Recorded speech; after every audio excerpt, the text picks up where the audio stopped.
Good evening, good night, good everything, guys. And first of all, say hello to my great friend Jimski 10 Games. So visit his profile, follow his stream because he's a very great guy. He's very supportive. He represent what everything is good in this website, and thank you very much for helping me. And I'm very proud to say that be a part of your community, be a part of Bot family. It's something that makes me proud and happy. Proud and happy. As you can see over here, we are 1 to 200. 1 2. And now I have a working microphone. I bought a new one today. Yeah, I have this one. If I remember well, the brand is... If you hear some cats, that is meow meow. It's one of my cats. It's GXC. A Mantis from Trust. It's very good. It works very well. It is indicated in my information about what I used for streaming. So, what about 199 followers? I'm proud. Proud is mine. Proud is mine. And thank you for the invitation. I told you 1,000 times, but I will repeat 1 million, billion times to call me to be a part of your server. I do what I can do in terms of participation, in terms of support, because you know I work it so hard. This period is a hard period, so I rather make a splash the little cash. Yeah, I rather make wow. You spend a little bit, but you have a Ferrari of the microphone available on Amazon or other sites. Very good. Good purchase. Nice catch, man. Yes, I work very hard. Sometimes I take a pause. Guys, 200! 200! The Carry Pop TV, TTV, you are the best. My friend,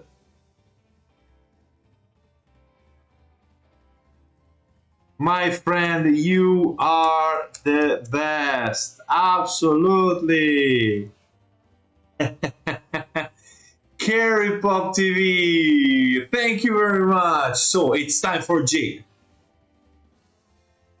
Yes, definitely.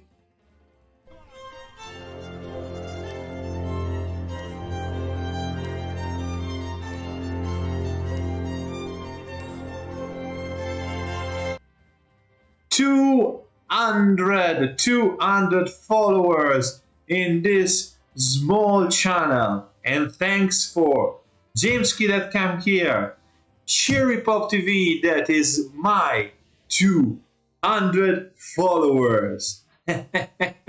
What I can say, you have the deep thanks from this Italian guy, from the big heart, big red, full of blood heart of this Italian guy that stream with very passion, with very interest. And thank you very much, because today is a great day for this small channel. It's a very great day. It's very good to have a supporting people. As I will repeat 1,000 times, 1 million, 1 billion times. This is a place to be supportive. People use some hashtag just to arrive very quickly to the affiliation. For me, it's not a problem. I prefer to be 200 followers, real, found, that I contact, that I say thank you, that I say hello, that I say how are you, how's going, what's your day, even if it was bad or good. So thank you very much, guys. This is why I'm here. Just to let you understand, for me, Twitch, because I work every day any other business media. I repeat it a lot of times. I work every day in a business media. I probably you a follow as well. We are you affiliated. Oh, I told you that for me, Twitch is way of relaxing, expose my idea, my thinking, the game that I love. Okay, for me, streaming in Twitch is very freedom, liberatory. Okay, so I feel myself very calm and for me this is real truth and now not by working on it. Thank you for the follow. Oh, thank you very much. I don't know if I'm following you. Let me check immediately because I would like to follow you immediately. Oh, Sergio, my friend. Come on, guys. Tonight is a very great night. So, Sergio, you are 201. Oh, ciao, Sergio. Dobbiamo parlare in inglese qui, però ti parlo in italiano adesso. Grazie, grazie di cuore. Sei il 201esimo follower di questo canale. Thank you very much, Sergio. Sergio is one of my greatest friends. It's an artist. Sergio is an artist. He's a drawer. So check Sergio channel. Sergio, please put your channel. Put your channel in your Twitch page because all the people here, my friend Jamesky, my friend Cherry Pop, have to check how you are as a drawer. Thank you very much. Now I will go straight into my live. That's good because I would like to follow. If I don't remember if I followed you. That's great. Immediately follow. Because follow. No, Sergio, the hyperlink are not allowed. Otherwise, I found here people that say me, "Do you want to become famous? Click on this link. Do you want to become famous? Click on this link. Do you want to become famous? Click on this link." Jamesky, invite Sergio. Invite him because Sergio is a great friend. He's a great man. He's one of my personal friends, and we play role-play games together. He's an artist, moreover. When you will see what he is able to do with your Batman, I honestly say that you will be astonished by his heart.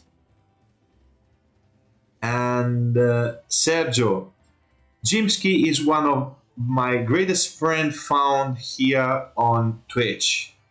He is absolutely a fan of Batman and Batman world. So please, when you will have access to his channel of Discord, maybe I can do it because I spoke with Sergio every day. He can show to you how his heart is. Okay. Oh, activate for a couple of minutes. No, do another thing. Send me on Discord. I will turn on Discord to Sergio because I have his contact everywhere. Okay, for me it's easier. Okay, Jamesky. And okay, I'm a little bit felt a little bit of emotion because 200 followers now, 201 followers with friends in my chat is great for me. It's great. This day is a very important day for me. Why I decided to keep the tribute to this person that now passed away because of my love for cinema, because of my love for personalities that change using their VIP features to inspire people. Okay, but in general, my love for cinema, because even when I was child, I love movies, movies, and I was so lucky to be young in the 80s. That was a period for fantastic for the movies. Okay, uh, it's not one of the views most people struggle with after next. Right? Oh, fantastic, fantastic, James King. And what I can honestly say, today is a particular day for me. I would like to share with you. I was so linked. A whisper to search. I sent a link in a whisper to search. Okay, perfect, perfect. One moment. One moment, that I will do this.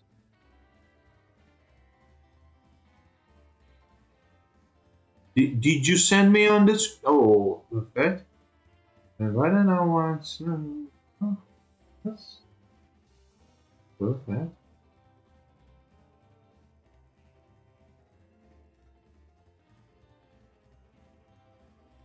May I have may I have a link um, into Discord? You can send me in chat on Discord. Is it possible, James Key? So I can turn to him. Believe me, it's more easier in this way. So I can do immediately. Is it possible? I hope so. Discord is open on my phone. Okay, what I would like to be 1 minute concentrated in what I spoke to you. Today is a great day for me. 10 years ago, my beloved grandfather passed away. It's 10-year anniversary. My grandfather and me, the grandfather from my mother's side, my grandpa was a real big part of my world. And so every time I think about my grandfather,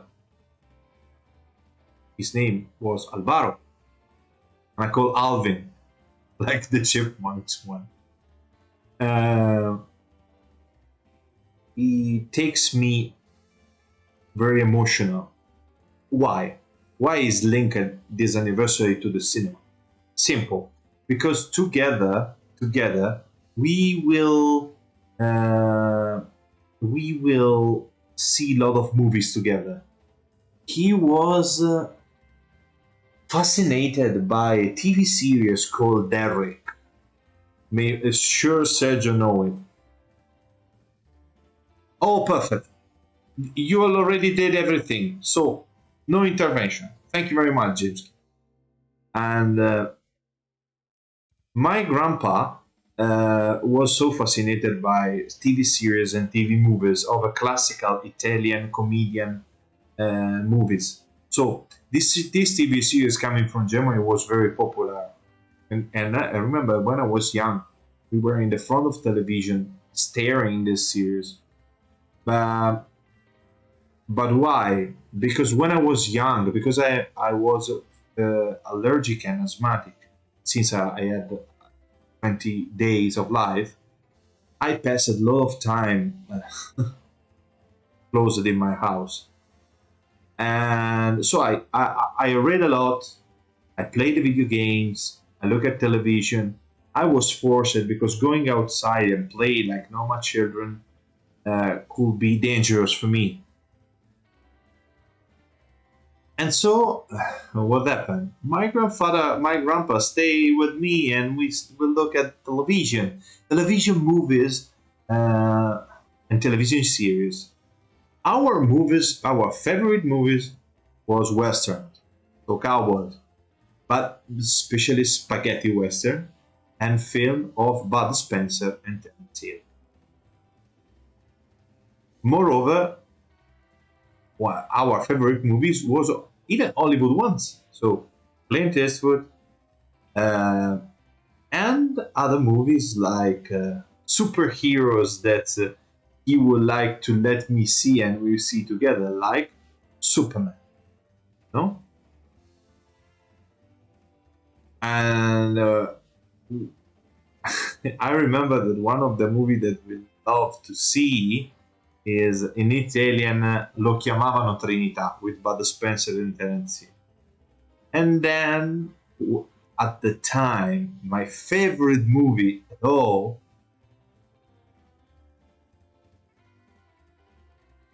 they call me Trinity. No, but I prefer to call in Italian because sometimes it is better to say in Italian. The movie is in Italian. You know, Sergio, it's like to say London or Londra and Rome and Roma.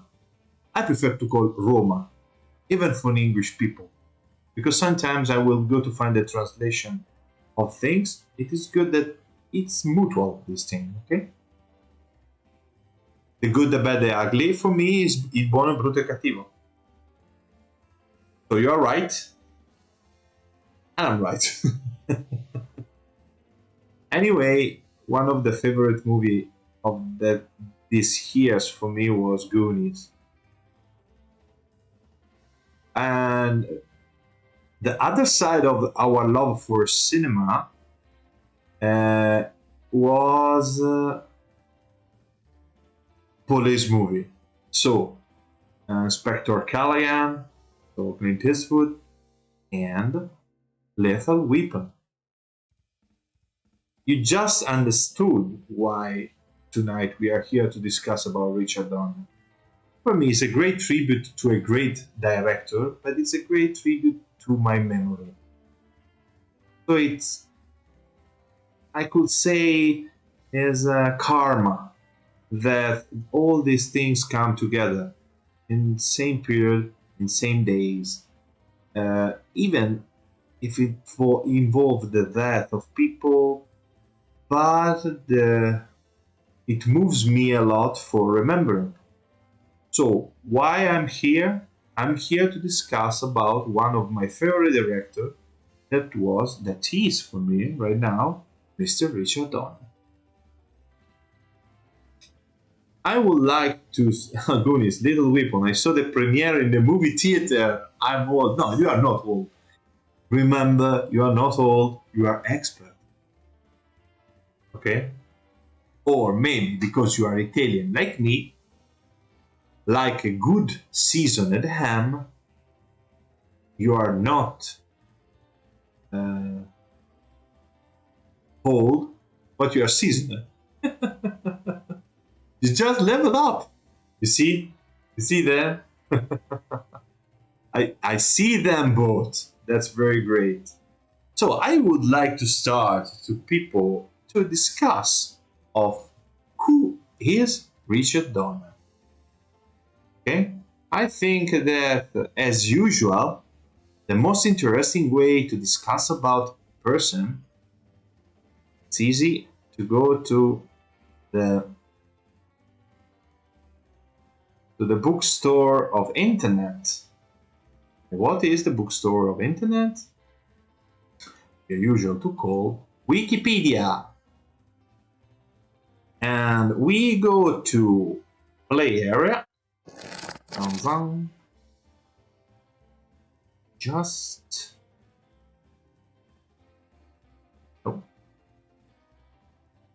happen. What doesn't work?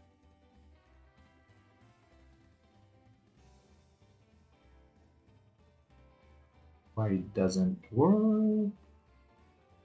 It doesn't work. It doesn't work. Oh, here we are. Here we are. Mr. Richard Donner.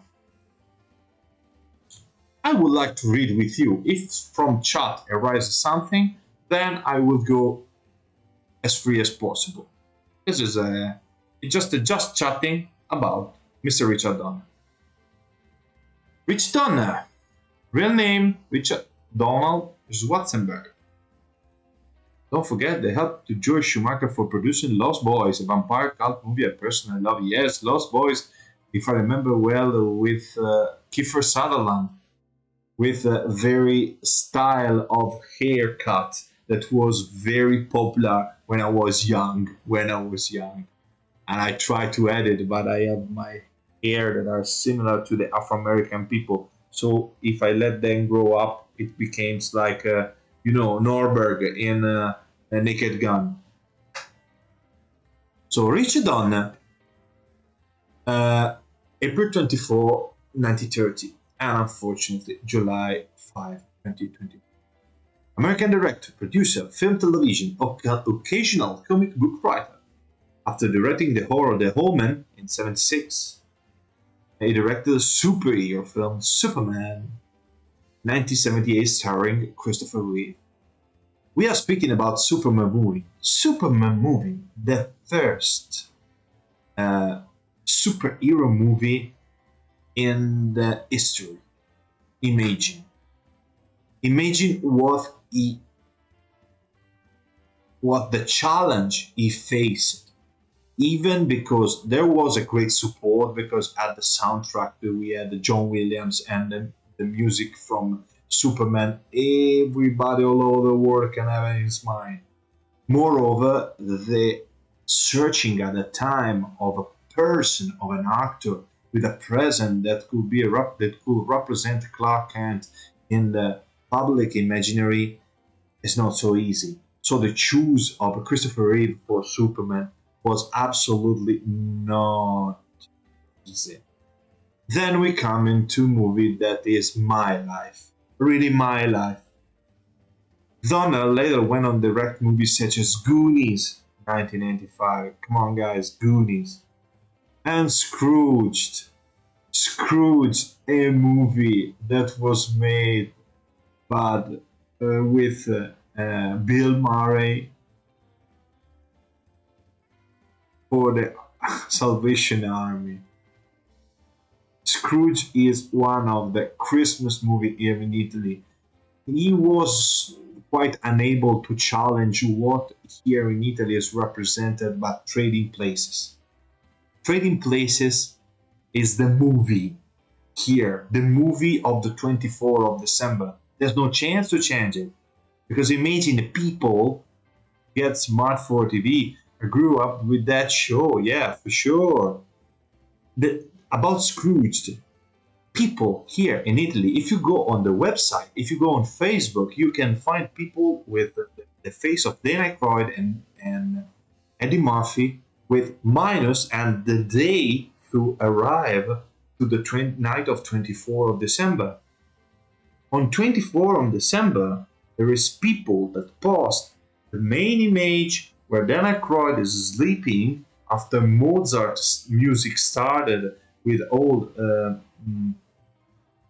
New York, no, Chicago it was, Chicago, New York, if I remember well, is starting, no? All the day starting, so market, people running, and so on. So Scrooge is the second place, along with Willy Wonka, original movie. And say, well, we rated the body film. Come on, guys, body film is the 80s. Body film, 80s. Body film, 80s. General with Lethal Weapon. Lethal Weapon, I will remember one fantastic thing about Lethal Weapon. Do you remember that episode of Simpson where there was Mel Gibson that remake Mr. Smith Go to Hollywood? That was very classic movie, and Homer see this movie and say to Mel Gibson that this movie was terrible. No, there's no. It's not about the movie. It's a serious. It's a very high level serious film. No, and he said no, no, no, no, no. Movie have to inspire ourselves to be like Riggs and Mountack, no? And the sentence that concluded this part, yeah, the Gene Wilder one, for sure, for sure, for sure. Gene Wilder won. Point. Full stop. Even for me. Do you remember that Homer says, I've never think that could be a bomb under my VC. Now I check every time. And Marge replied, he check every time. And there was Mel Gibson staring at him and said, did you make everything all the time? Yeah. Okay. And he decided to include Homer in the revision of a Mr. Smith Go to Hollywood that at the end became one of the worst idea in the long history of worst ideas. So let's keep it on. His wife, producer Lauren, owned the production company, the Donner's Company, formerly Donner Schaller Donner Production, best known for producing the Free Willy and E così morirò sul cesso. Italian quote is unbeatable, right? The translation of the buddy movie discussion in Italian, guys, believe me. I can say to you to learn Italian. Oh, okay. Yeah, no problem. Thank you very much, Jimsky. Thank you for coming here. My chat, my home, your home. Come anytime you want. Have a good searching, my friend.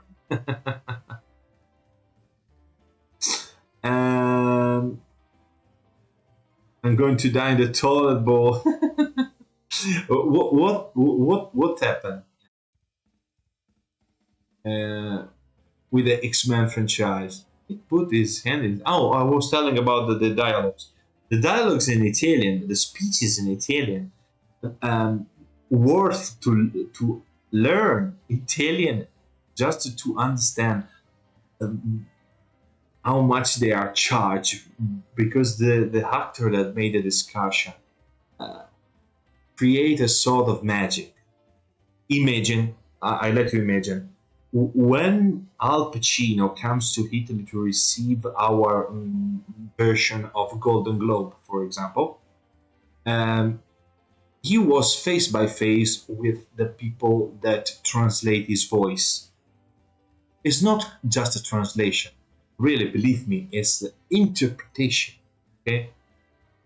Al Pacino was there, and no, it's not Al Pacino. Sorry, it was Robert De Niro.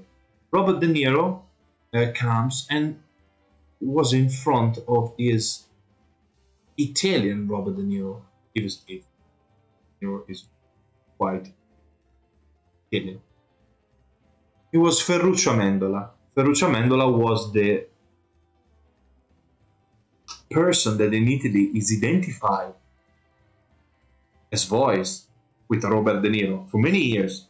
Not only Robert De Niro, even Sylvester Stallone and many, many more. Robert De Niro said that hearing his voice, his translation in Italian, said he stared at Ferruccio and said, he is better than me. His voice appeared better than me because he understood what Ferruccio Amendola translate. Okay, he said he is better than me. One similar things happened with Al Pacino that was translated all 99% of time by the great Italian actor, became very popular for a lot of movies. His name is Giancarlo Giannini. And for people, the voice of Scarface, the voice of Carlitos Way, the voice of Michael Corleone, of Al Pacino is Giancarlo Giannini. So the school of translation in Italian is interpretation, not only translation. So, keeping on. X-Men franchise. In 2000, he received the President Award from Academy of Science Fiction, Fantasy, and Horror Films. Film historian Michael Berson writes that Donner was one of Hollywood's most reliable makers of action blockbusters. It's a figure. It's a figure. Definitely it's a figure. Definitely it's a figure. Early years, I will. It's good to see the origin of this colossus. Rich Donald Schwarzenberg was born in Bronx, New York, to Russian Jewish parents, Hetty Horowitz and Fred Schwarzenberg. His father owned a small furniture manufacturing business, and his mother was a stay-at-home mom. He had a sister, Joan. His grandfather owned a movie theater in Brooklyn and had an influence on his perception of film. After graduating from high school, Donner served in the U.S. Navy, becoming an aerial photographer. He briefly attended New York University and left to pursue a career in acting, relocating to Los Angeles. There was an incredible change in dubbing after 90s. Yes, right. In Italy. Now I'd rather prefer original than the Italian dubbing. Yes or no? Yes and no. Because for example, I saw The War of Tomorrow, no? The last movie that um, I don't remember the name of the actor. Damn COVID. Um,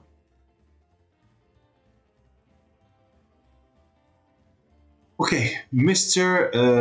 Husband of Catherine Schwarzenegger. I will reply when it comes on my mind. He makes this movie, and the dubbing was excellent in every part. So probably for me, Sergio, the dubbing has some problems. It's a question of rights, and it's a question of replacing the uh, great old ones. Okay, look at Irishman movie of Scorsese. No, replacing the voice of Robert De Niro was very hard, but it was made quite acceptable. Quite acceptable. Not good because for me, voice of Robert De Niro is always Ferruccio Amendola. But the voice of Giancarlo Giannini was perfect. But even the other dubbing, they were great. So it means that there is a great school even now for dubbing. Okay, I agree with you that the quality in general it's quite low. Maybe because now there are not so many actors that make that. In the past, probably in Italy, there are a lot of actors that recycle themselves as dubbers. Okay, that's my idea. I don't know if it's true or not. I have to verify it, but probably it will be true or not. Getting back to our friend Richard, after graduating from high school, Don served US. Okay, we read it, and now is in Los Angeles. Television. Initially, Donna. Yes, yes, indeed. Initially, Donna wanted to develop a career as an actor. He gained a bit part in a television program called by Martin Ritt, who encouraged Donna to become a director. Ritt hired Donna to his assistant. The story of great directors starts to someone that bet on them. Later, Donna was on the staff of The Zulu, where he directed commercial. He transitioned into television dramas in the late 50s, directed some episodes of the Steve McQueen Western Wanted Dead or Alive, and Chuck Connor's Western The Rifle.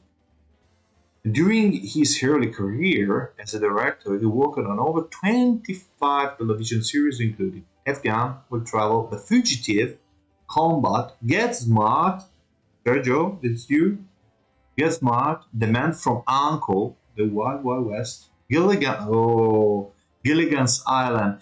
Gilligan's Island was mentioned into Scrooge when at the end two brothers, two married brothers, speak from one side to the other side of television when they say about the name of the sheep that of the Gilligan Island. Yeah, FBI there's a remake now in TV, but I didn't see it. If you saw it, tell me what to think about. But this remake make me in anxious. I have anxiety to look at them. It's not for something normal. Tales from the Crypt and the Twilight Zone, such as the episode Nightmare and 20,000 Feet, starring dun, dun, dun, dun, dun, dun, my one of my favorite actors, Mr. William Shatner. William Shatner, Cap, Captain Kirk, and TJ Hooker. From Agnes with Love, starring Wally Cox. I love Missy Peregrine, FBI 2008 is a must for me. Oh, fantastic. As well as the serial Danger Island from the children program The Banana Splits. Okay, now we start with the fat ones, so movies. Donna's first feature was X-15 and 61, starring David McLean and Charles Bronson and Mary Tyler Moore. 7 years passed before he directed his next, Salt and Pepper 68, with Sammy Davis Jr. and Peter Lawford. His breakthrough was The Omen. Really a must movie in the horror section. This movie gave us a start from a very long franchise, sometimes even intolerable in last parts, but The Omen is very great. The Omen is a supernatural horror made in the wake of success of The Exorcist. The film stars Gregory Peck, David Warner, and Lee Remick. What a cast! Fantastic. It was the fifth highest grossing movie of '76. The Omen is a pure perfection. I completely agree with you. Is a must. Even is not a Slayer because it's not a Slayer like Halloween or something else. On the line of the religious horror, it's something incredible. At the same level of Exorcist, in my opinion. Then we come to the atom bomb, Superman, 1978. In 1978, Rich Donner directed Superman the movie starring the great Christopher Reeve in a title role. It was a hit worldwide, projecting Reeve to international fame. The film co-starred Marco Kidder as Lois Lane, Marlon Brando as Jor-El, and there was a picture on these days that unfortunately Donner passed away, where there was Marlon Brando as Jor-El along with Richard Donner in the same picture. I found it very poetic. Even when I see Marlon Brando calm down with his incredible smile, with some director or actors, for me is something that hits me a lot. It moved me something because Marlon Brando is one of the greatest, even if it's eccentric. No, we could say it's particular, but he's a star. It could be. And Gene Hackman as Lex Luthor. Okay, guys, Margot Kidder, Marlon Brando, Gene Hackman, Christopher Reeve. At the time, maybe, except for Marlon Brando and for a young Gene Hackman, he was very young at the time, this cast was not so great as if you read today. It's something unbelievable. At the box office, it grows 134 million domestically, just in the US. I think that for 78, 134 million dollars, it's something huge. Gargantuan. Principal photography of Superman included filming of its sequel, Superman 2. Donner filmed most of Superman 2 with the expectation it would complete the sequel after the release of Superman. Despite the first film's success, Donner was fired from Superman. Today appear like the worst idea in the long, sad story of worst ideas. Throughout the filming of Superman and Superman 2, Donner had a difficult relationship with executive producer Alexander Salkin and Ila Salkin and producer Pierre Spengler. Bunch of not funny people typing.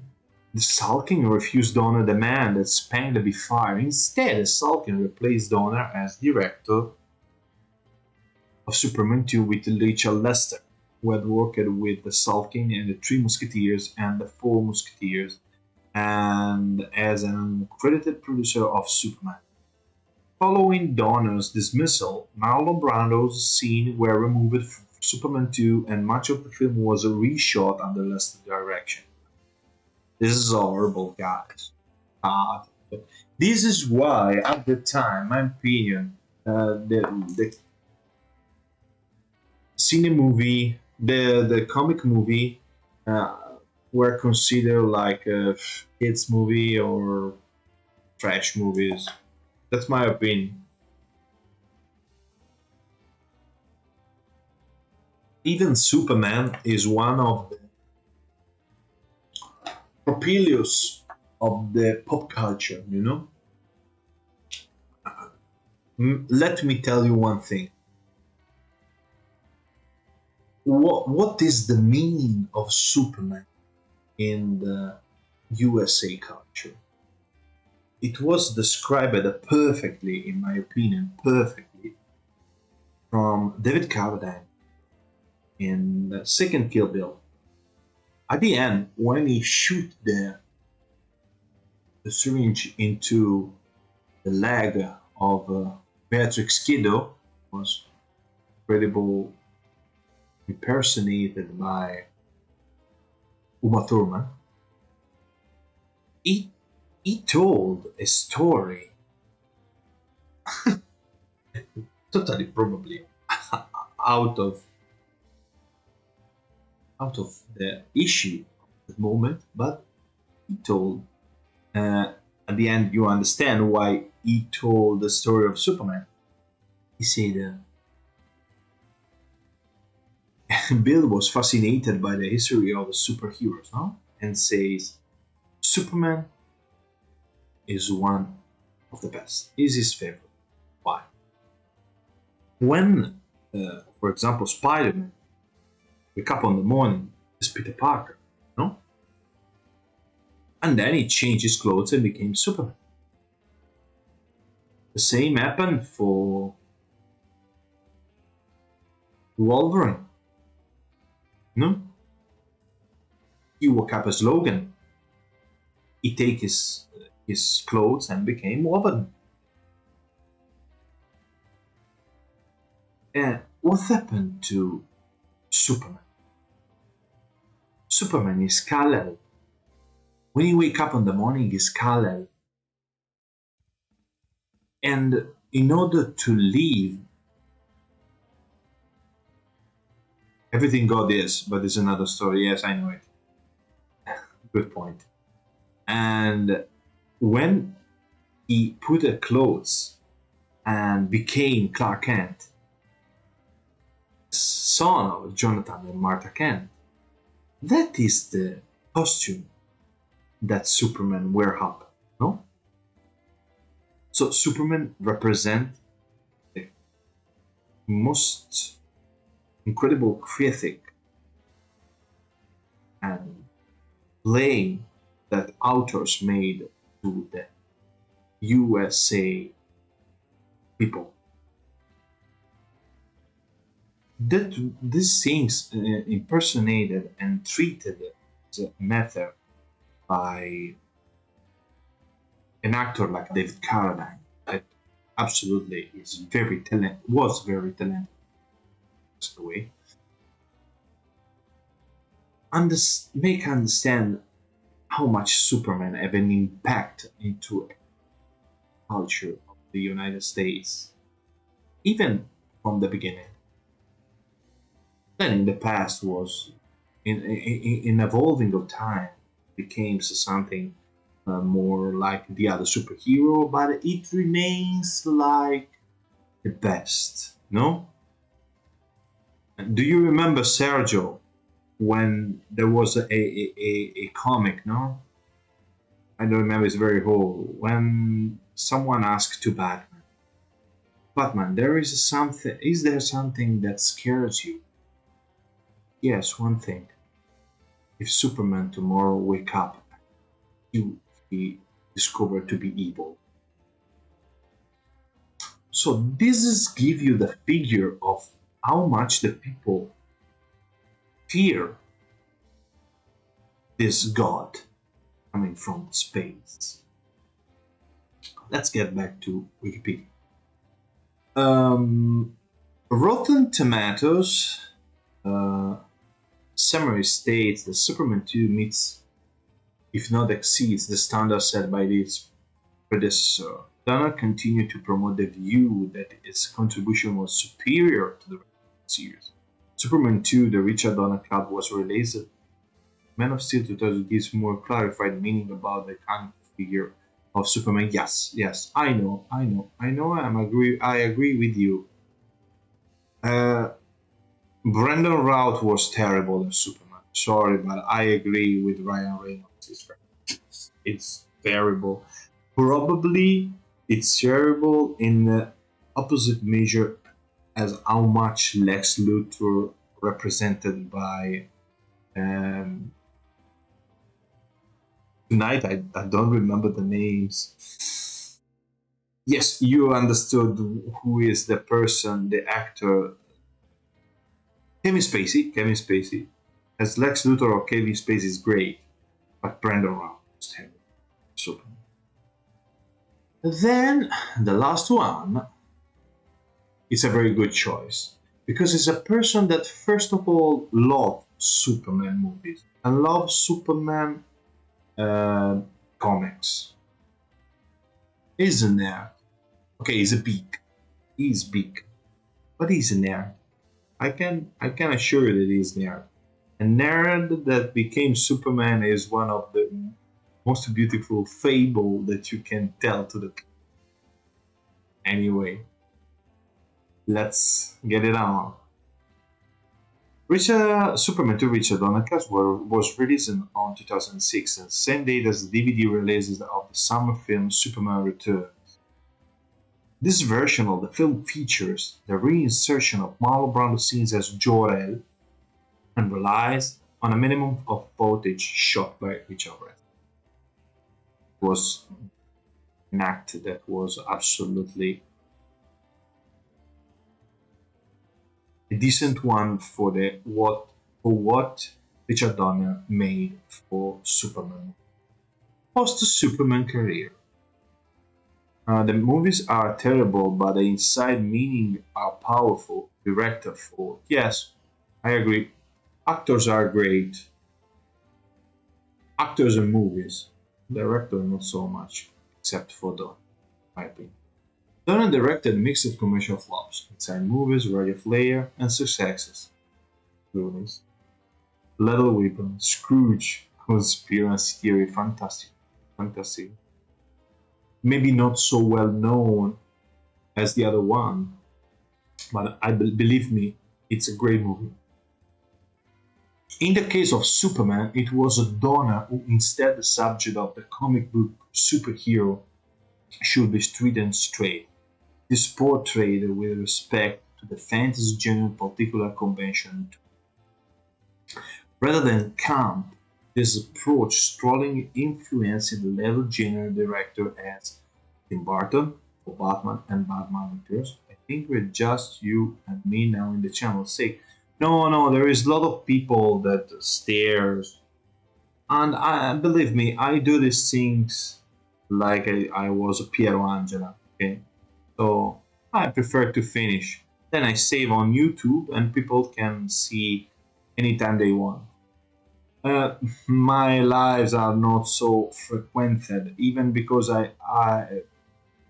because of followers that I have, I had to stream maybe a little bit earlier. But a little bit earlier, I was at work, so I cannot stream it.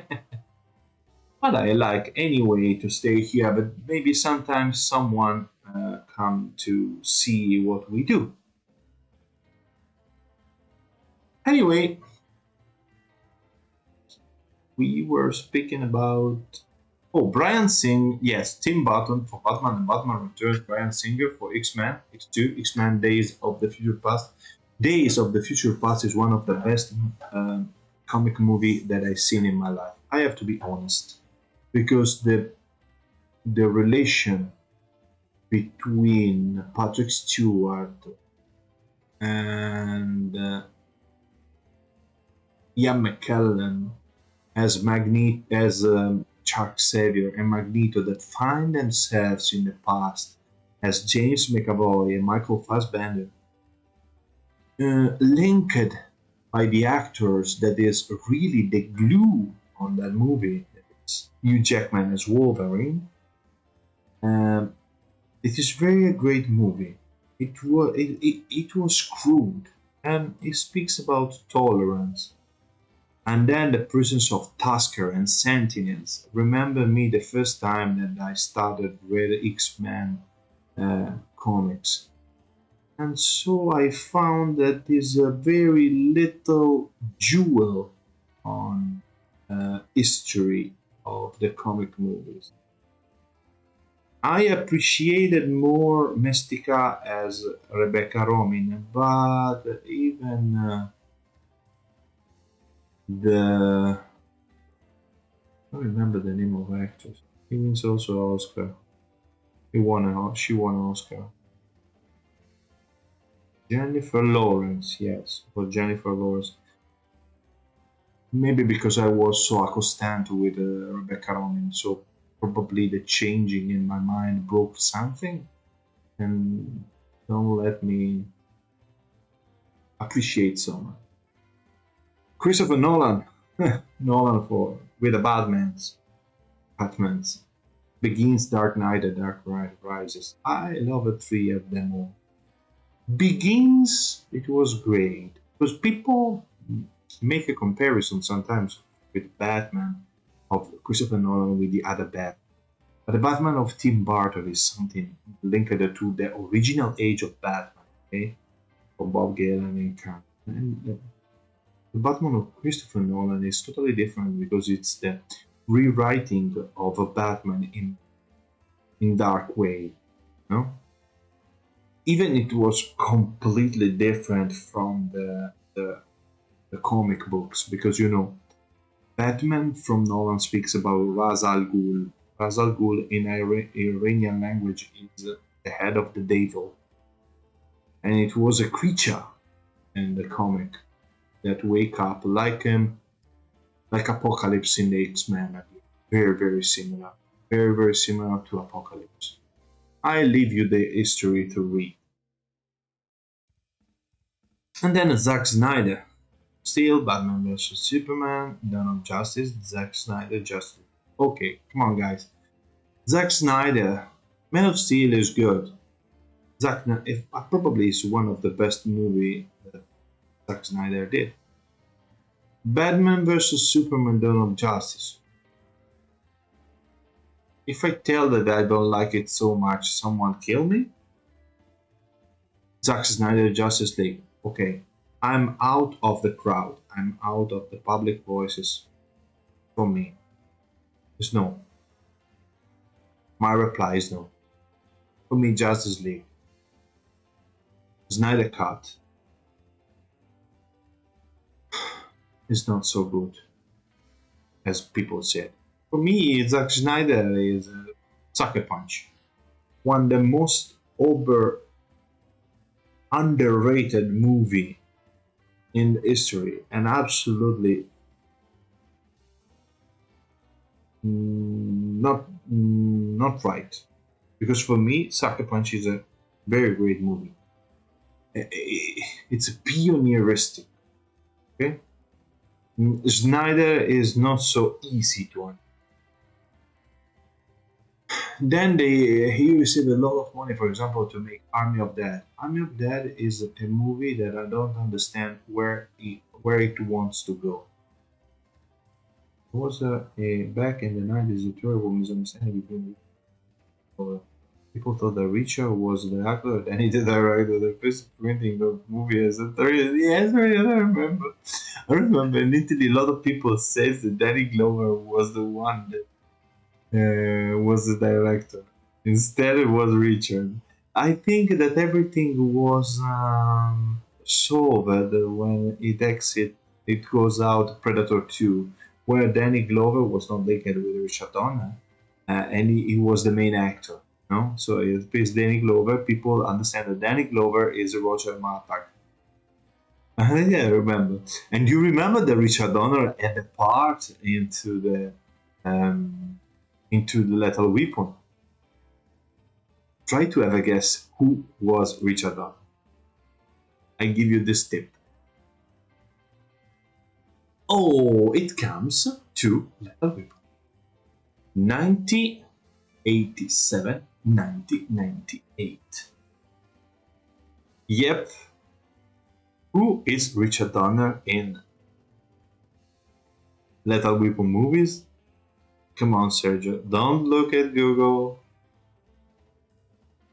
Have a reply. I trust you. I trust you that you know it. Come on. Okay, I keep reading so you can reply to me. Donner's next blockbuster film was the action comedy Little Weapon, written by Shane Black. Who is Shane Black? Let's go to see who is Shane Black. It's one of the greatest writer of badass things in the history of Hollywood. Screenwriter and acting. Let me tell you that the first time that I saw Shane Black was in Predator. As actor, he was in Predator. And I remember that in Predator movies, see? No, it's not true. It's true. Schwarzenegger, Carl Weathers, Emilia Carrillo, Bill Duke, Richard Chavez, Jesse the Bodybuilder. I know, but I don't remember the scene. He was the boss. He was the police boss. The police boss of a dam. Do you remember in the last one when they said you are promoted as tenant, and he take the old shields and give the new ones? It was Richard Donner. Jesse Ventura, Sonny Ladham, Shane Black, Hawkins, the Radio Man. So this man is Shane Black. Shane Black wrote even one of my favorite movie of all time, The Last Boy Scout, and then The Last Action Hero. Wow, 2 movies. What a couple of movies. Let's keep reading. I'm Storm, and he's the win. Now I remember. Yes, very good, man. You catch it. Now you can go to Google to check it. You can Google it. You can YouTube it. Okay, let's get it back to Richard Donner, Little Weapon. Donner's next blockbuster film was the action comedy Little Weapon, written by Shane Black. It's starring Mel Gibson as a widow narcotics detective with a suicidal band who breaks every rule for the sheer joy of it. It co-starred Danny Glover as a calm homicide detective with love and family and consideration for it. The consideration of retirement is one of the probably topic of Lethal Weapon. The film's action sequences were considered truly spectacular and made the film one of the year's biggest hits. Donner directed 6 films starring Mel Gibson in total, creating Little Weapon franchise with 3 sequels. The last one was Little Weapon 4, released in 1998. In an interview of 2000, Gibson described his impression of Donner. Uncle Dick is a great guy, just terrific, extremely professional. He's an old veteran and has an understanding of film with its culmination of years in experience. He's got his technical stuff down, his vision down. No matter what you say about Dick, It underrates him. He really loved what he's doing. Oh, start the Hollywood police action movie. As the as we call here, they call the buddy movie as a buddy movie, not police action, but buddy movie. Yes, because police action as normal. The first one, I think it could be Callaghan's ones. No, Inspector Callaghan, probably they were the right police action movie. Buddy movie in terms of mm, speeches with bad words, action, explosion, and so on. Started with Little Weapon. You can go backwards, no? There is a movie that explains what buddy movies is, making some jokes about it. This film is The Last Action Hero with Schwarzy, no? With Arnold Schwarzenegger. That movie is sort of a retro parody of what everything, no, was the buddy movie. There is also Work at Texas Ranger, yeah, the movie, right? And there were the police action, no? We could just put on it some dramas movie because at the time the movie were not positive. So, for example, Serpico could be considered even a police movie, even it was a movie of arguing, denouncing the probably of corruption, the problem of corruption in the police. But the buddy movie started probably with Little Weapon. Let's get back to read it. Donna's cousin is the. Oh, sorry, I was. He really loved what he's doing, loved working with actors, and he allows you freedom to explore all kind of areas. Alright, kid, he'll say, and slap you on the back and let you try something. Because even he doesn't know something. He is just an extremely charming, talented, good fucking guy. I love him. if Mel Gibson told you things like this, probably Donner was very great communicator because it was common that Mel Gibson was not so easy to speak with him. Donner's cousin is the actor Steve Kahn, who played the policeman Truck Otis in Superman the movies and playing Captain Ed Murphy in Little Weapon movie franchise.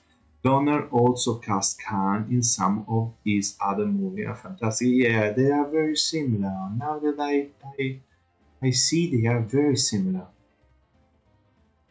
We came back on Little Weapon later. Now we go straight to the other movies that was supported and made by Donner.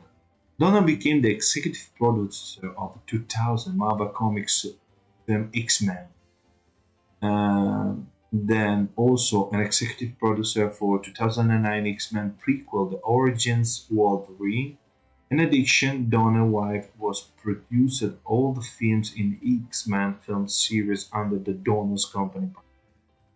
On October 16, 2008, Donner and Laura Schuler Donner received stars in a double ceremony on the Hollywood Walk of Fame for their achievement in motion picture located at 6712 Hollywood Boulevard. Comic book. One of the Donner assistants in the late 90s was comic book writer Jeff Jones.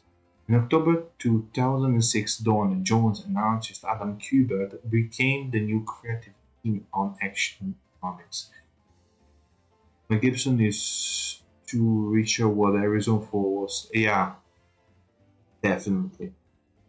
The bad one. The badass one. Totally agree. Mel Gibson is what is for Richard Donner what Harrison Ford is for Steven Spielberg. Uh, Maybe it missed a part. What is wrong for is for Steven Spielberg plus George Lucas. Maybe you agree with me. Or in George, yeah. Or in other words, what Leonardo DiCaprio is for is what is for Martin Scorsese. It's fetish actor, no? In Italy we say fetish actor. So actor that is chosen for every role of what is for John Carpenter, Kurt Russell. Maybe this fits more. This fits more. In the meanwhile, that Sergio is thinking about this, I go. Lucas is the creator of Indiana Jones, but gave it to Steven. No, they discussed it, and as they recently spoke at the time, because they gave the Academy Award, the Life Academy Award to John Williams, they discussed of the creation Indiana Jones. No, they decided to do this movie about this explorer, this archaeologist, and they decided at lunchtime. After I don't remember which movie they finished it, maybe after Sugarland Express or something. Maybe at the end of Shar of Jaws.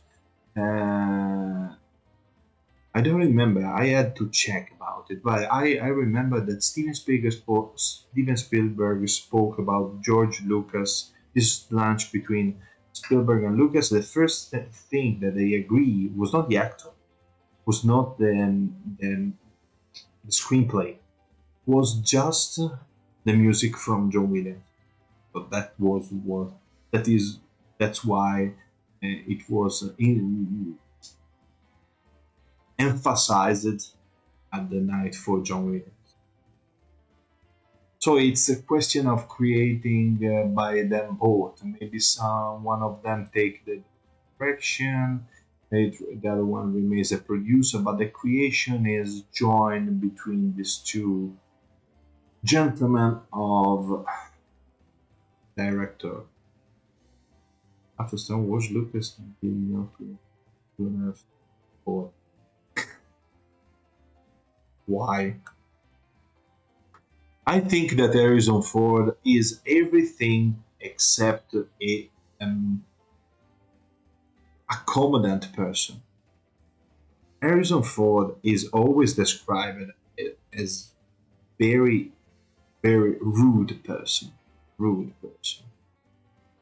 I remember even in the same night, you can find on YouTube if you check it, about the Life Academy Award to John Williams. A lot of a lot of people in I read something about a long time ago. Yeah, a lot of people coming to the desk to speech his appreciation, his love to John Williams for what he did in his career. At the end, next to the end, arrived Harrison Ford. It was very tiny, skinny, with this long beard, but very long. And it arrived to the desk, and along with the music of Indiana Jones, no? Pa, pa, pa, okay? Harrison Ford was terribly upset. Even it probably was a great proof of actors, okay? And Harrison Ford said, and with this face, this damn song. Even that when I go to the proctologist, I heard this song. And this is thanks to you, John. And other people laugh. But the way as Harrison Ford expressed it was very rude. Follow this damn songs follow me everywhere, even to the proctologist. Fantastic. Yes, you're right. The stories of Hollywood is very uncommon. Hollywood is all over Hollywood now.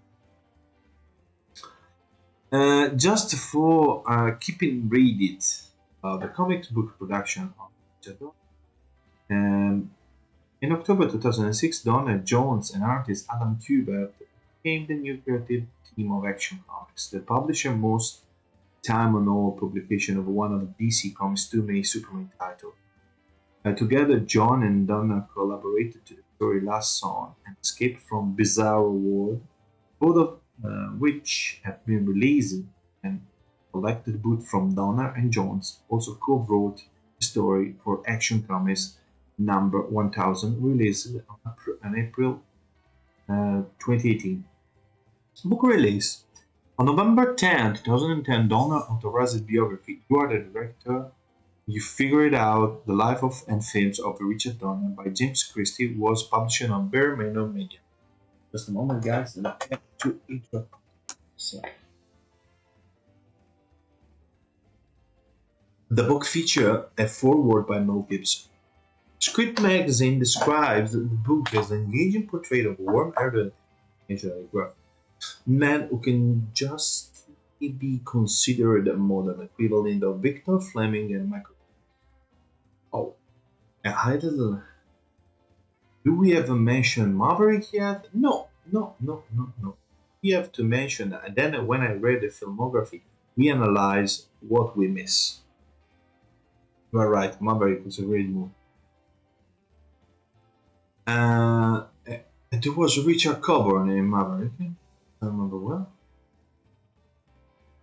A highly talented professional director of motion picture who has treated in the studio system and made some pretty good pictures. The Directors Guild of America called the book a compelling study of a brilliant, impulsive risk-taker who was a director even before he was aware of it. That Bly captures Donner's joy in doing a job he loves. Danny Glover cameo in Maverick is brilliant for sure. For sure. Great. Danny Glover is very interesting person. Richard Donner died on July 5, 2000, age of 51, because of that. Was a Western music of the Weapon. Yes, of course. Okay. Yes, of course. Yes, of course. Is a very full of Easter eggs. Okay, let me tell you one thing about the death of Richard Donner. In general, I do not appreciate reboots, the remakes, and things like that. In general, there are specific, very few cases in where I applaud there is a sequel, a reboot, or there is something because I know that back there is a willing, not only money. When I heard Richard Donner at the cast reunion of Level Weapon with Mel Gibson and Danny Glover, says, I want to do Lethal Weapon 5 and I give as my testament to this world. Okay, if Richard Donner say this thing to the world, I was convinced that Lethal Weapon 5 will be one of the greatest movies of this era. Because it comes from the heart, no? You have from the heart that comes this sentence and say, I would like to leave you guys something as remembrance of me and what we did. It was very poetic, even the end of 4, when there was, why can we be friends in some Jamaican style, no?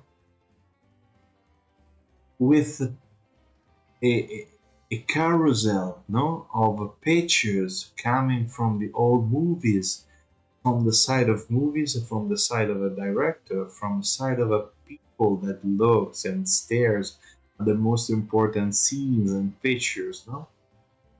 And this was the story. Story goes on. Little Weapon 4, it was like a family. No? It's a history of family. One broken, like the Chinese ones, and the other ones is the family of Martha and Biggs that grow up. Little Weapon movies were the full story circle of an extended film. The last film was a perfect. Yes, the last one was a perfect ending, but if Richard Donner stay at 90 years old, I will do because I feel that I can do it. I believe him because there was the same depth, the same not positive vibration even when 4 comes out because third was great with the Rene Russo, Joe Pesci, and all the old cast. Come on, guys! It was Joe Pesci that accepted for this movie to make a side person like that one. It's fantastic. And like my cousin Vincenzo. Only Richard could do that, you are right. But not another director. Probably now it be knowing Mel Gibson, maybe he could take the hazardous idea to finish this movie. Mel Gibson is a strange director. I love it in something, I hate it in something. In general, Richard Donner, I loved it. And then the only person, in my opinion, that keeps a personality like Mel Gibson, a personality like uh, Danny Glover together was just Richard. So this balance now is broken. And these two gentlemen became too old to find the point in common. That's my opinion. Now Little Weapon 5 without Richard would be like a mummy with Tom Cruise. Okay, but Sergio, you are a little bit too dramatic because Mummy with Tom Cruise. It's a suicide movie in terms that suicide all the franchise. So I don't know who can take this heritage.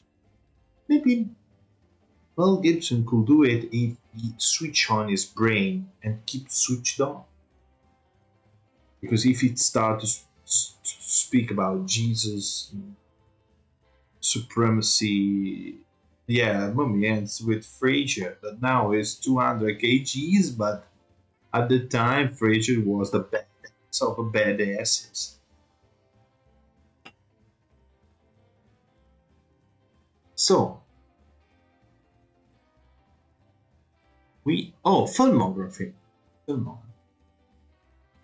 Filmography speaks very easy about X-15, Salt and Pepper, Lola, The Omen, Superman. I read about director. You love Sofia Boutella, but she's an actress in a very very ugly movie. Superman 2 director's cut inside movie The Toy. Oh, with Richard Pryor. It was a great movie. Dargoonies. Hey, we missed one, man. That was made near here, and more near to you. Lady Oak. Little Weapon. Scrooged. Little Weapon 2. Radio Flyer. Little Weapon 3. Maverick. Ooh, another one we miss. Assassins. Sylvester Stallone, Antonio Banderas. Conspiracy Theory. Yeah. Little Weapon 4. Tales from the Crypt Ritual. Timeline. Paul Walker. Yeah, right. I saw a few days ago. It's on Netflix. Yeah. 16 blocks. American action thriller directed by Richard Donner, starring Bruce Willis, Mos Def, and David Morse. Timeline is a nice movie. Yes, Timeline is a nice movie. It's a nice movie. I saw it. It's not so bad. I miss the 16 blocks. I have to take it back. As executive producer, Omen 3: The Final Conflict, 81. Lost Boys, see it. Delirious, oh, fantastic, man, with John Candy.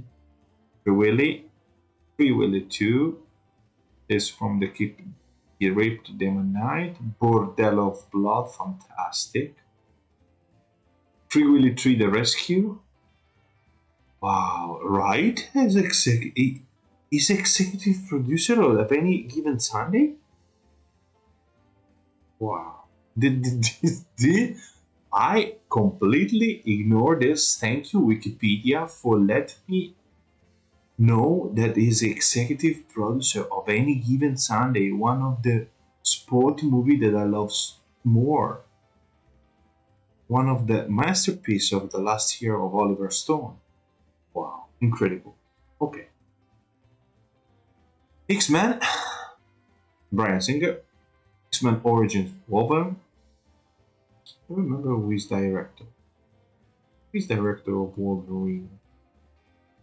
Yeah, with the curse of 6 inches. 6 inches speak that is spoken word by Vince Lombardi, Italian coach of one of the most strong football team in the history. Was incredibly interpreted by Al Pacino. 6 inches is on the base of every leader spiritual thinking.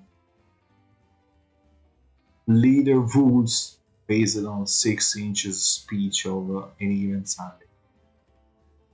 X-Men Origins Wolverine, who is directed? Kevin Hurt.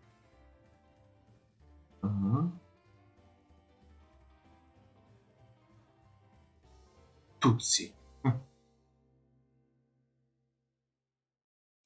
Television. Men of Annapolis, Dick Powell design created The DuPont Show with John Ellison, Won the Dead or Alive, Letter to Loretta, Route 66. Oh. Soulman, Megan Train, Afghan Will Travel. Probably a lot of them of this series didn't come to Italy. The football camp masterpiece with the actors. Afghan Will Travel, the detective, the rifleman, Sam Benedict, the academy, Power, Combat, the nurses, Lieutenant, Pilot Zone, Mr. Novak, the travels of Jamie McPheeter, the man from Uncle, Gilligan Island, Perry Mason, not Perry Mason, incredible. 3 episodes. 12 O'Clock High, Get Smart, 2 episodes. FBI, The Fugitive, It's About Time, Jericho. Incredible. The Wild Wild West, The Felony Squad, Banana Splits Adventure Hour, The Intern, Serge, Bearcats, Cats County, Canon, The Sixth Sense, Ghost Story, Banyan, Ironside, The Bold Ones, The New Doctors, Kojak, Terry Savalas. Great Terry Savalas. The Street of San Francisco. Ooh, The Street of... The other movie about football I love was the one with Keanu Reeves. The Underdogs. The Underdogs.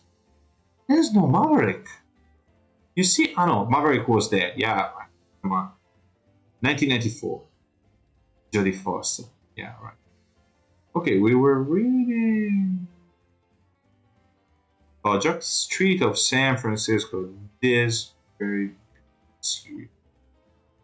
Son and daughter, Lucas Tanner, Petrosas, Sarah T, Portrait of a Teenager Alcoholic, Brown, Tales from the Crypt, Two-Fisted Tales, Tales from the Crypt Keeper, Secret of the Crypt Keeper's Hunter's House, Judy Foster, another talented, beautiful act, absolutely, since the beginning, since Taxi Driver. She's very fantastic. And I remember one of the last movie they did, Inside Man. She was terrible in that movie, very talented. She was evil, very deeply evil. Great interpretation. Professor of Science, Madman. Okay, just take a couple of movies, not more, not more. But I have to take it. One is a Superman.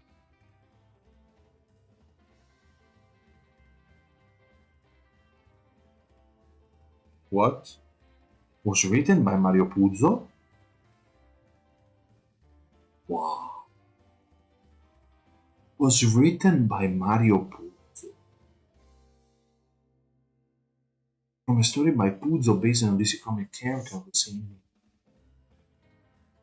Okay. This hit me. Astonished me. International co-production between the United Kingdom, Switzerland, Panama, and the United States. The film was an ensemble cast featuring Marlon Brando, Gene Hackman, Christopher Reeve, Jeff East, Michael Keaton, Glenn Ford, Lee Taxter, Jackie Cooper, Trevor Howard, and Mark McDonald, Stamp, Valerie Perrine, Ned Beatty, Jack Oliver, Maria Schell, and Sarah Douglas. The most expensive film at that point, with a budget of $55 million for the time was a figure. Superman was released in December 78 to critical and financial success, a wide box office and nearly $300 million, made it the second highest grossing release of the year. Next time, John Hughes, I beg you. Oh, for sure. It received praise for Reeves' performance and John Williams' music score, and was nominated for the 3 Academy Awards, including Best Film, Editing, and Best Music. Scored by sound and received a special achievement Academy Award for visual effects. Groundbreaking on its use of special effects and science fiction fantasy storytelling, the film legacy presaged the mainstream popularity of Hollywood's superhero film franchise. In 2017, Superman was selected for preservation by the Library of Congress National Film Registry. Wow. Didn't know it. Okay, this is the plot. Cast. This is the cast, the production. This is the story. Casting of Superman. I would like to. It wasn't. The cast was massive. Yes, massive. It was initially decided. Okay, just to read about the development. I'm curious. Ilya Salkin had first conceived the idea of a Superman film in late 73. Now, in November 74, after a long, difficult process with DC Comics, Superman film rights were purchased by Ilya, his father Alexander Salkin, and their partner Pierre Spengler. The DC wanted a list of actors that we consider for Superman and approved the producer choice of Muhammad Ali. What?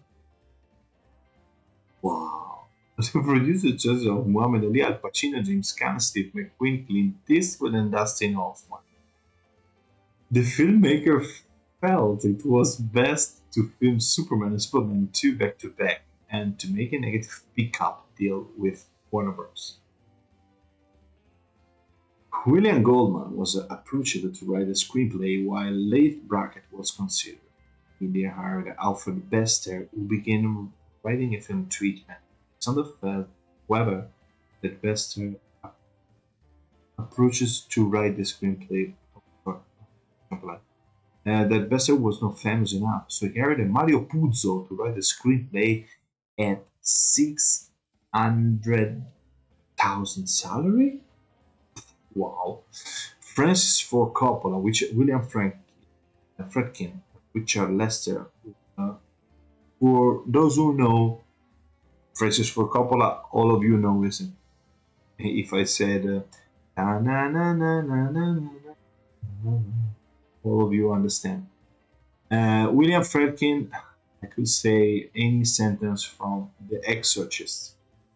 Richard Lester, who later directed Superman 2 and 3, Peter Yates, John Gillerman, Ronald Neal, and Sam Peckinpah were in negotiation to direct. Peckinpah dropped out when he produced The Gun during a meeting with used a gun during a meeting with Ila, right? Oh, George Lucas turned down the offer because of his commitment to Star Wars. But Ila wanted and Star Wars and Superman as the same composer of soundtrack. Ila wanted to hire Steven Spielberg to direct, but Alexander was skeptical. I remember the absolute impressive Marlon Brando how he was going to capture this. Yes, of course. It was incredible calm down, and it was a little bit strange for Marlon Brando to become in that period. But I think he was trained by impersonating Vito Corleone.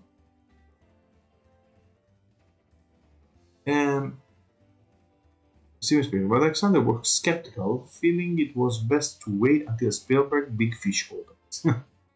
Jaws was Jaws was did you read it? Did you read it? Wait until Spielberg Big Fish opens. Stupid. Jaws was very successful, prompting the producer to offer Spielberg the position, but by then Spielberg had already committed to Close Encounter of the Guy Hamilton was hired as director, who to deliver his 500-page script for Superman 2 in July 75. Jacques Eur appeared as one of the General Zod henchmen, with Clark Kent written as a television reporter. Dustin Hoffman was previously considered for Superman, turned down Lex Luthor.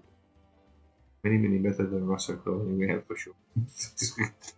There's no chance for comparison, my friend. In early 75, Brando, seen as Jor-El with a salary of $3.7 million and 11.65% of box office gross profits. Many better. Hey man, I'm just popping in to say hello again. Thank you very much, James K. We are discussing about Superman movie. we are discussing about the development of this movie from Donner, from Richard Donner. Clark Kent, right? Okay. Jack Sauer here as General Zod henchman, with Clark Kent written as a television reporter. That's not one was probably. Imagine, guys, Dustin Hoffman as Superman. It was considered Dustin Hoffman as Superman. Where they put the camera under the feet to just not appear Dustin Hoffman as a not so tall guy.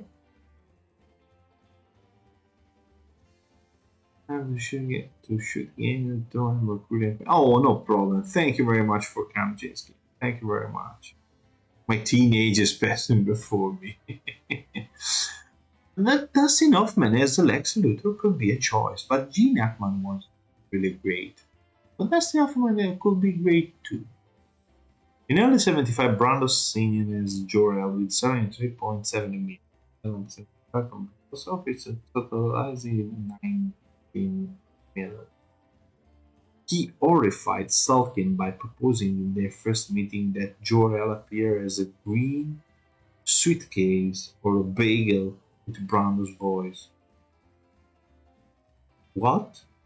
But Donner used flattery to persuade the actor to portray Jor-El himself.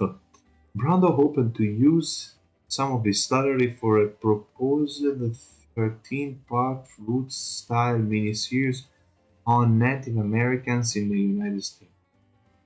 Brando had in his contract to complete all his scenes in 12 days. He refuses to memorize dialogue, so cue cards were compiled across the set.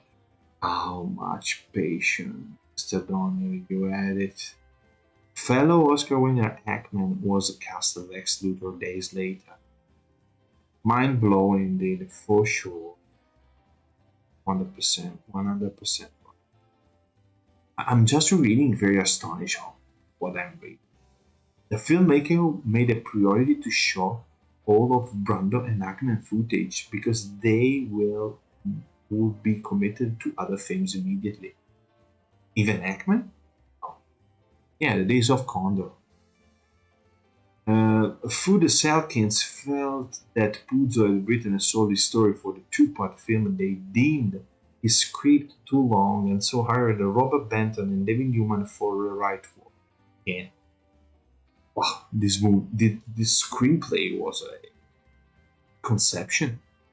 Benton became too busy directing the late show, so David's wife Leslie was brought in to help her husband finish writing duties. George MacDonald Fraser was later hired to do some work on the script, but he said he did a little. He did a little. Their script was submitted in July 76 and had a camp tone, including a cameo appearance by Terry Savalas as his Kojak character. Sergio, this is great.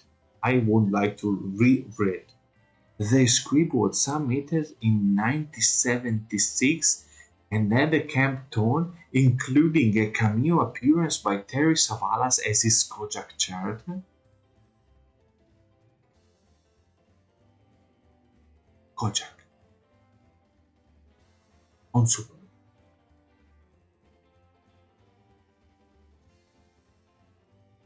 Kojak on Superman. Okay. No, I cannot accept it. Why? It was a promo for Kojak? What? The mysterious Hollywood. Okay.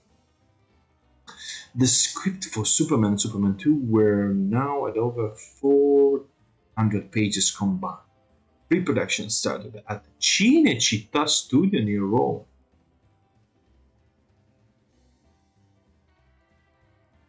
Yes, but they want to include Terry Savalas' Kojak into Superman?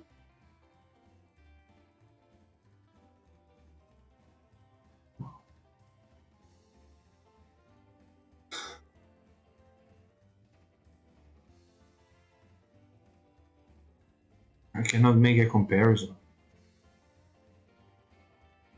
Yeah, maybe in Italian I can do it. It's like to put Commissario Cattani in the Gigrobo movie.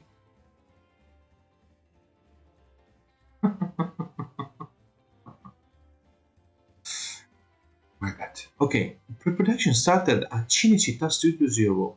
This movie was pre-produced at Cinecittà. Wow. With set starting construction and flying tests being unsuccessfully experimented. It was bold, perfect specimen of Kryptonian. No. Never forget that movie at the time, just important actor followed by many guest stars. Superman cast a lot of major figure in the movie. It was unique. No. Stop it, Sergio. I repeat once again, including a cameo appearance by Terry Savalas as his Kojak character. It means that probably when Christopher Reeves went inside the cab for phone to change his clothes and became Superman, there was a Kojak near and says, maybe he's guilty.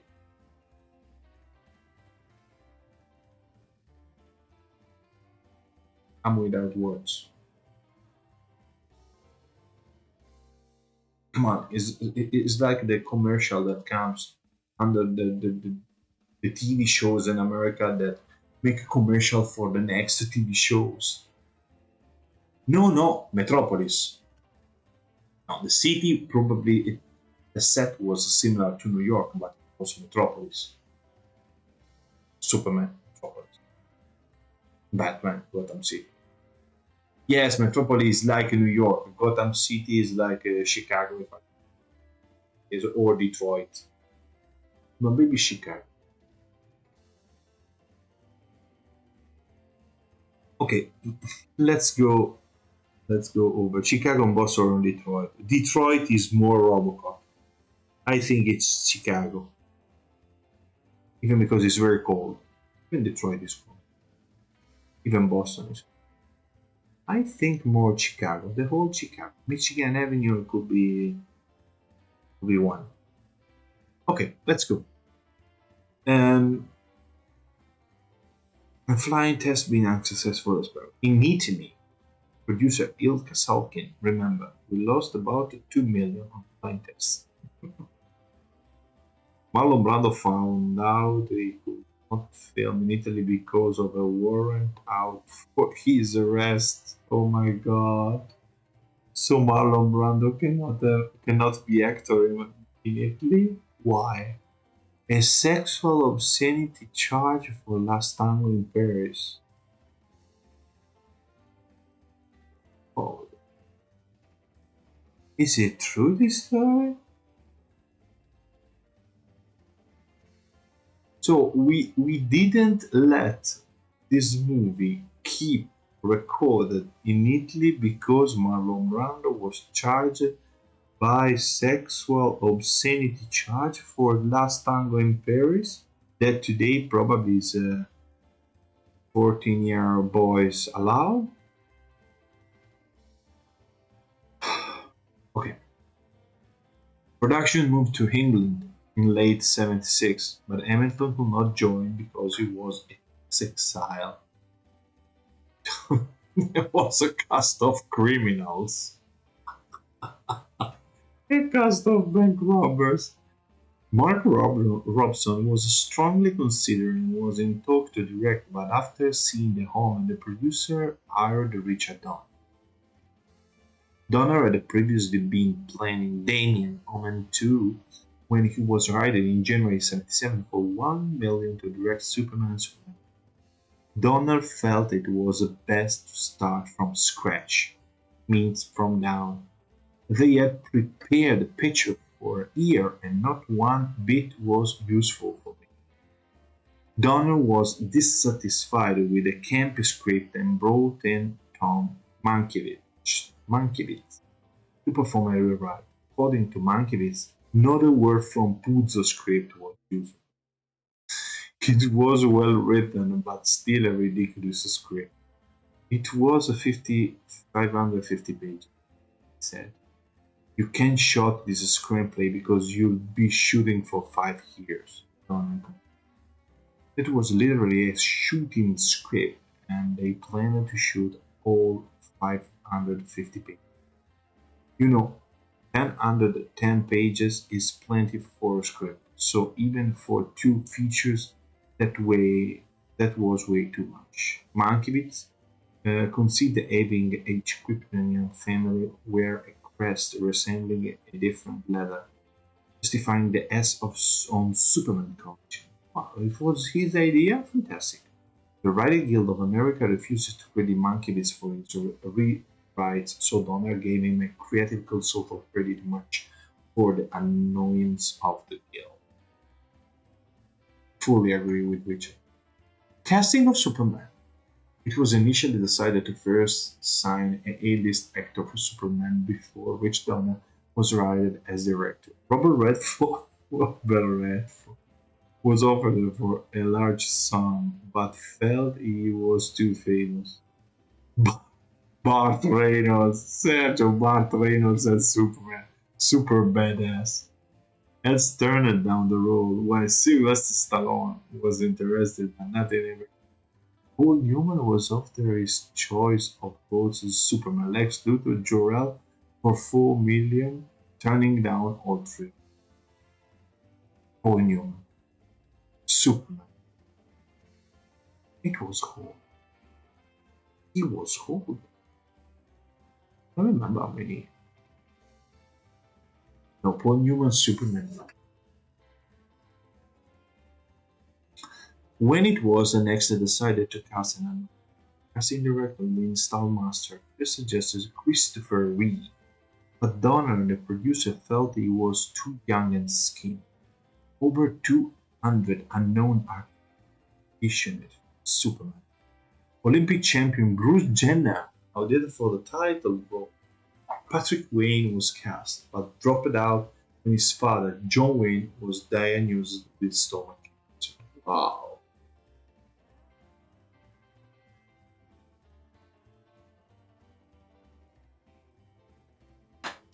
It was low? Really? No. Otherwise, once upon a time in America, the father be out. Maybe there was indication by the producers. No, for example, Warner Bros. Says this movie is too long. Remember Dune? Dune is 4 hours and a half, the original.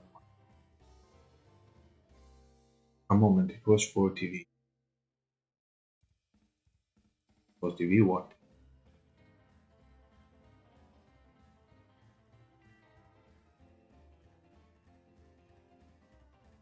Okay, let's give it on. So we risk to have a Patrick Wayne, the Superman. We check. Patrick. Huh. Both Neil Diamond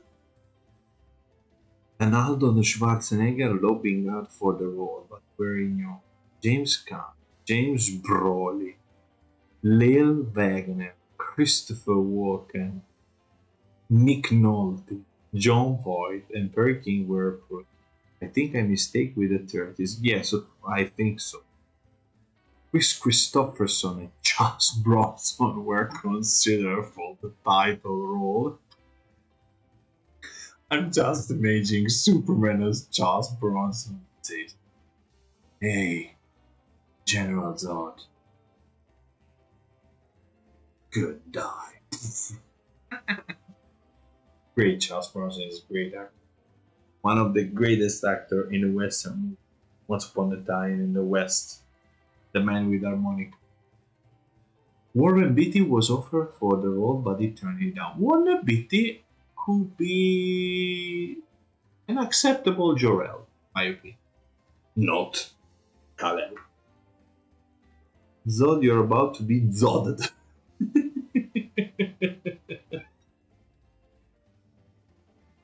I can't.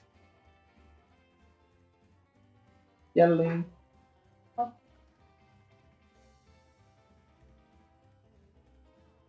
James Caan said he was offered the part, but he turned it down. Just couldn't wear that suit. But this is a reply that James Caan could give it. We found guys with fabulous physique who couldn't act, or wonderful actors who did not look remotely like super creative consultant Tom Mankiewicz. Remember, the search. It's not a cat. It's not a cat. Remember Fury. Hey, you're tremendous. Yes. Rolling on the. We found. Okay, yeah, we found. Yeah. The search became so desperate that the producer Ilka Salkin's wife, dentist, was a screw tested. The dentist of the producer was tested for Superman. Jor-El, no, Zod, you have to put the, I don't know what is the name of the machine, but it could be fine if you think about it. Stop. It's a flirten. Are you a flirten, Diva? Are you a flirten? Yeah? You're a flirten? Probably. If you see that I will be devoured by a giant squid or octopus, she was there. Call the shield. And some master convinced Donald that he'll whoever read the screen test in February 77. Reed is stunned the director and producer, but he was told to wear a muscle suit to produce the desired muscle physique. Reeve refused, undertaking a strict physical exercise regime aided by David Prose. David Prose? So Darth Vader? Help? Darth Vader? Last time I trust someone, I lost an eye. Yes, of course. So I keep my. So Darth Vader helped Superman to be more physique. Fantastic. This is fantastic. This story is fantastic. Rose had wanted to portray Superman but was denied an audition by the filmmakers because he was not an hero. Oh, a real American hero, I forgot. G.I. Joe Superman. Rose also auditioned for None. Reeve went from 188 to 212 pounds during pre-production of the film. Reeve was paid a mere $250,000 for both Superman and Superman 2, while his veteran co-stars received a huge sum of money, 3.6 million for Brando and 2 million for Hackman. Was a vaudeville. Yes, of course, but he it's funny, Sergio. It's funny that Darth Vader helped Superman to be Superman. It's funny. Damn, it's funny. Uh, however, Reed felt Superman brought me many opportunities rather than closing the door in my face. Jeff East portrayed teenage Clark. East line were overdubbed by Reed during post-production. I was not happy about it because the producer never told what they had in mind. East committed. It was done without my permission, but it turned out to be okay. Chris did a good job, but it caused tension between us.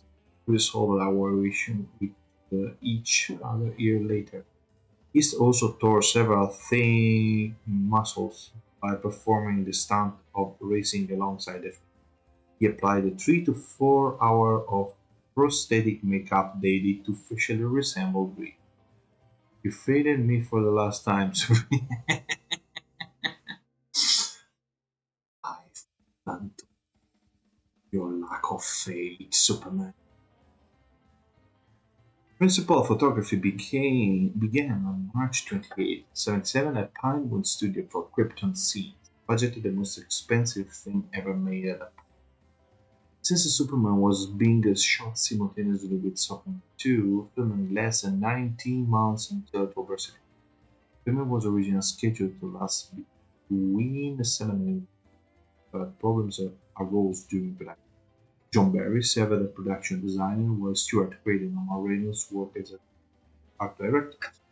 Many years later, Warner created a visual effects supervisors. Stuart Freeborn was the makeup artist, with Barry, David Townley, and Dane Robert and an uncredited Peter Duffin and Ray DeTodd directed second unit scene. Vic Armstrong was hired as a stunt coordinator and Reeves' stunt double.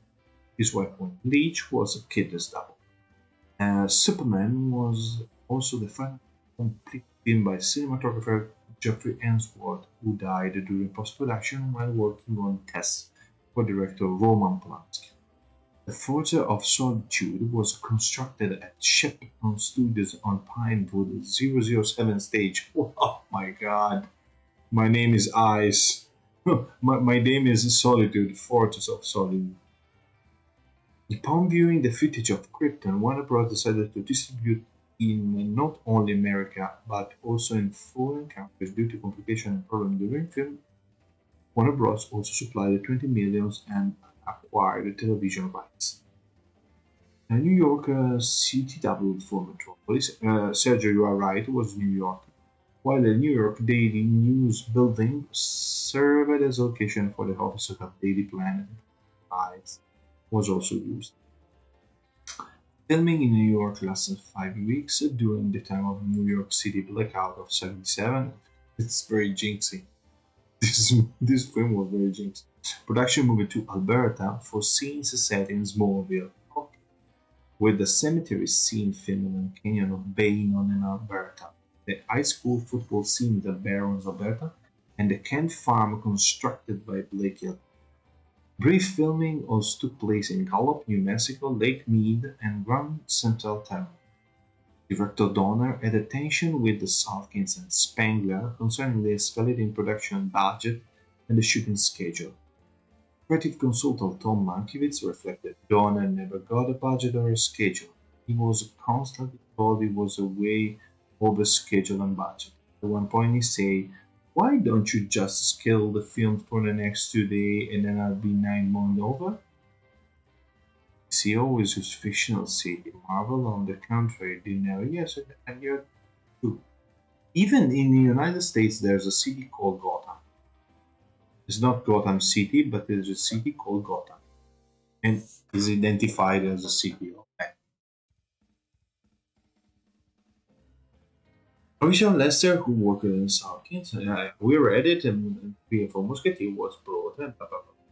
Donner remarked at one time, if I if I'd see him, I would have killed him.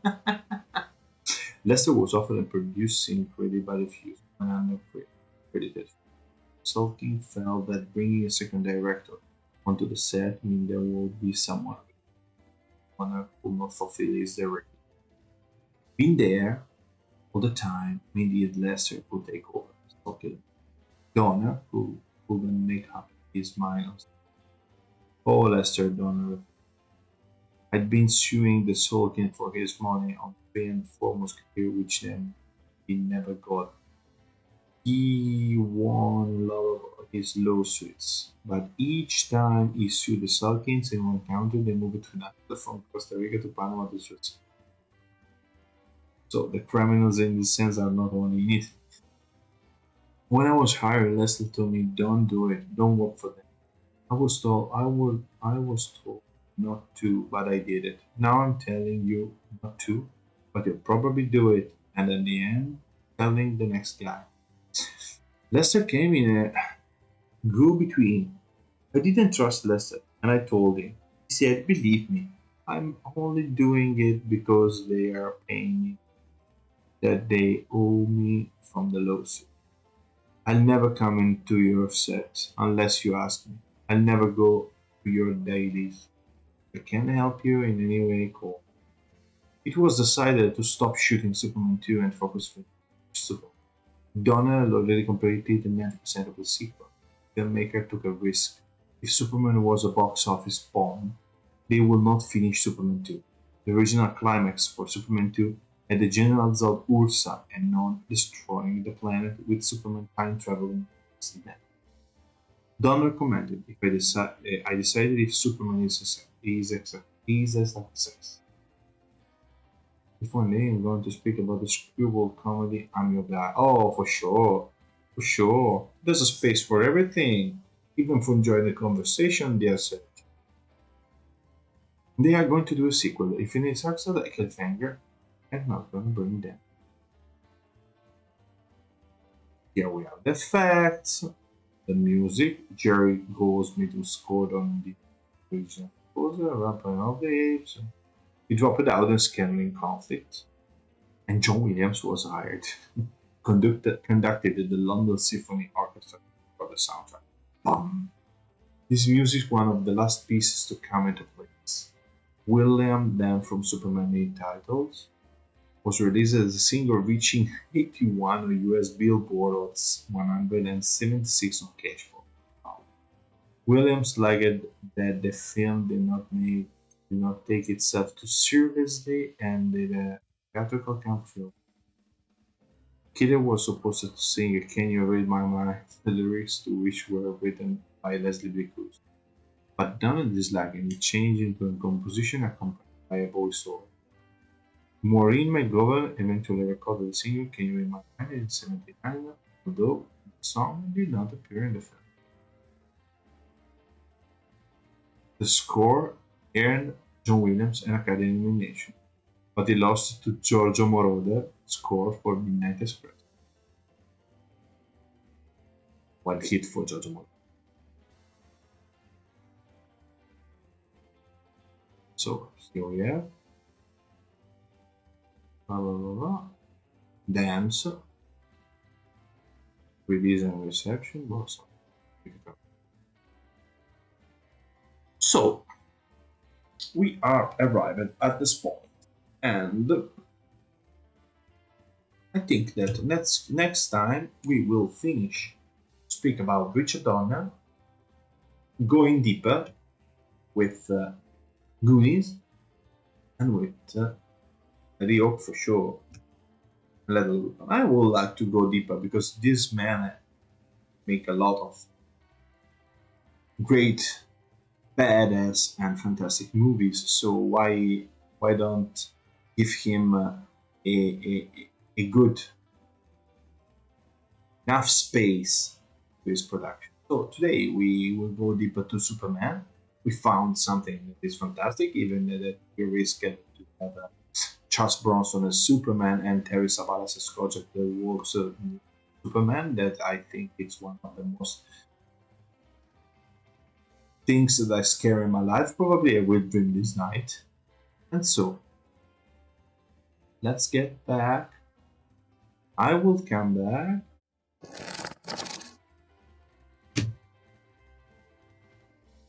Conclusion. We go to conclusion. Dear Sergio, dear Jamesky, dear all that come, fellow people that take part of this live. We will keep to speak about this matter in the next live, because there is time, there is space. There's space for everything. And your friend Ubibol is very open to speak about a great man. Goonies is a golden star icon of filmmaking. It deserves about 1 hour of the air. So of course that's why I suspended it, because I would like to analyze and get in deep. Richard Donner deserves it, and we have to give a tribute to him with the time that he needs. So, what I can say, thank you very much. Thank you very much for all the people.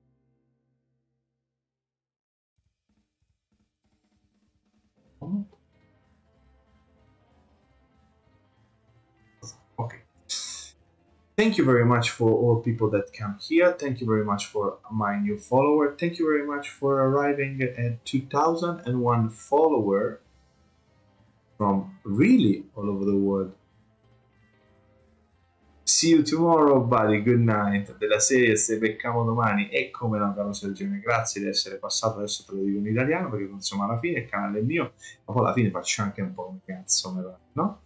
Per cui ti dico che ti ringrazio molto, grazie di essere passato. Abbiamo passato una serata insieme come non facevamo da un po' di tempo per i motivi che noi sappiamo, e sono molto contento di aver fatto una serata insieme chiacchierando di queste cose bellissime. Avremo altro modo e tempo e magari avremo la possibilità di averti direttamente in live, perché sei un caro amico e a me piace molto. Io l'accento inglese in due facevamo i botti, ma si rifà, no? Ci si mette giù e ci vuole, non ci vuole niente, ci vuole solo un po' di un pizzico di fantasia.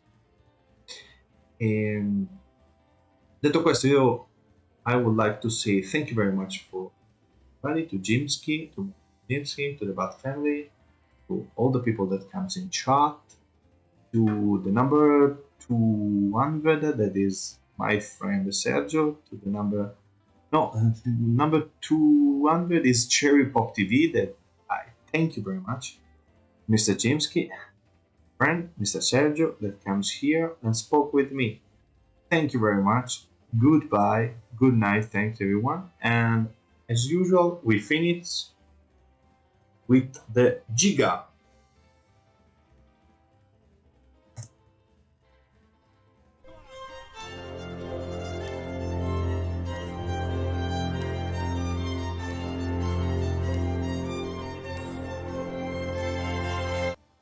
And we go to ride. We go to ride and we see who is online. Just take a look. Just take a look. We need a ride. Who will ride? Who is online? Who is on?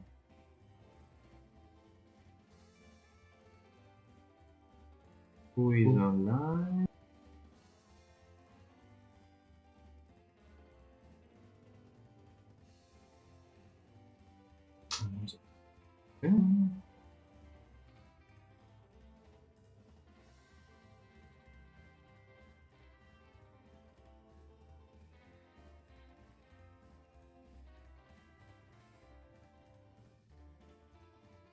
Here we go. Let's check someone. Anybody out there? Come on, wherever you are. Yes, of course. We go to one of our friends that deserves to have some people in this channel. Where we can go. Oh, Shivers! It's a Shivers! Yes. It's a Shivers. We go to its Shivers. Just a second. We have a winner.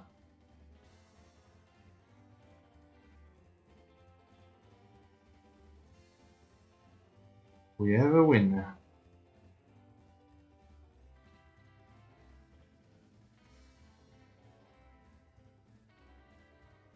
Just a moment.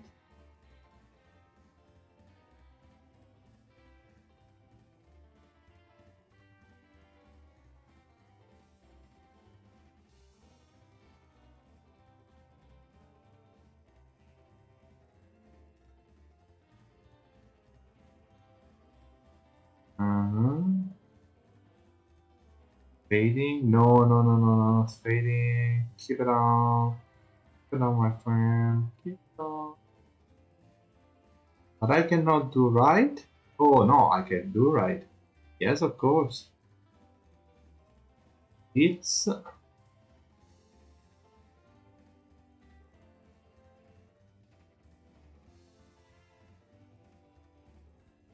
Yes.